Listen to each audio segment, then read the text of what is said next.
Donc nous aujourd'hui on est là pour récupérer pas mal de CV. On va étudier ça en interne et puis ensuite on appellera les personnes pour faire des entretiens directement chez nous. Voilà. Au départ, ce forum était un forum qui était dédié au job d'été. Petit à petit, en 12 années, je dirais qu'on a un petit peu fait évoluer notre pratique vers un forum de recrutement et d'emploi. Ça s'est fait tout doucement, tranquillement. On a gardé quand même un petit peu le job d'été. On a gardé aussi tout l'aspect centre de formation. Par contre, on est vraiment maintenant sur, depuis environ 2-3 ans, véritablement du recrutement, donc de la plateforme de recrutement. C'est comme ça qu'on communique et c'est ce qui se passe. Où on essaye d'avoir les recruteurs locaux du Vaucluse, de Berne, de Monteux, un peu partout. Et visiblement ça fonctionne puisqu'on a un public qui est croissant d'année en année. On doit être à peu près à 1500 personnes aujourd'hui. On a des gros recruteurs en plus qui viennent maintenant, qui sont fidèles, comme notamment Lidl qui vient, les grosses boîtes d'intérim, Allianz, AXA.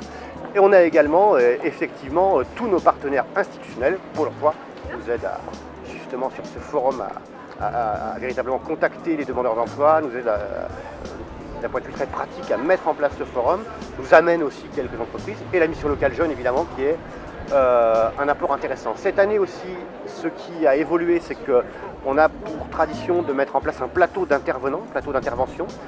Cette année, il tourne beaucoup autour de la French Tech parce qu'effectivement, il faudrait que la French Tech puisse être de plus en plus mobilisée sur nos territoires qui sont un peu périurbains, qui sont loin des centres-villes.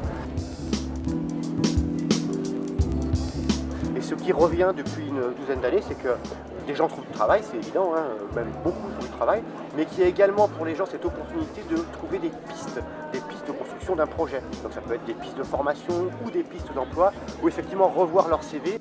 Et grosso modo, la méthode principale, c'est que un CV, c'est pas raconter son passé, c'est raconter son futur. Et les gens croient qu'il s'agit de raconter leur passé. Alors ils veulent par exemple raconter, sans rien oublier, tous les mois de leur vie depuis 10 ans, où est-ce qu'ils étaient en mai 2014, et puis en juin 2014, etc. Mais ça n'est pas intéressant. Ce qui est intéressant dans un CV, c'est quand les gens racontent ce qu'ils veulent faire et qu'ils extraient de leur expérience précédente ce qui a un rapport avec ce qu'ils veulent faire. Donc l'agent de quai intervient en fin de chaîne de production, on va dire plutôt en chaîne de logistique. Donc dès que le préparateur de commande a fini sa commande, il va la mettre à disposition du transport.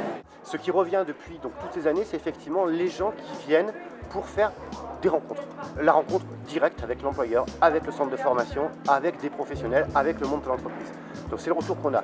Du point de vue des employeurs et des centres de formation, donc de ceux qui tiennent les stands, les retours qu'on a qui sont assez positifs, c'est sur la qualité, je peux dire, de l'organisation. Parce qu'effectivement, on les accueille en mettant les petits plats dans les grands. Il y a aussi le public qui est au rendez-vous, parce qu'effectivement, il y a certains forums où on n'a pas forcément beaucoup de public là. Les gens sont assurés d'avoir un public et en nombre sur chacun de leurs stands. Donc en général, le retour des employeurs est assez positif. D'accord. Donc j'ai votre CV, ça vous intéresse? D'accord. Vous êtes disponible à partir de quand? Immédiatement.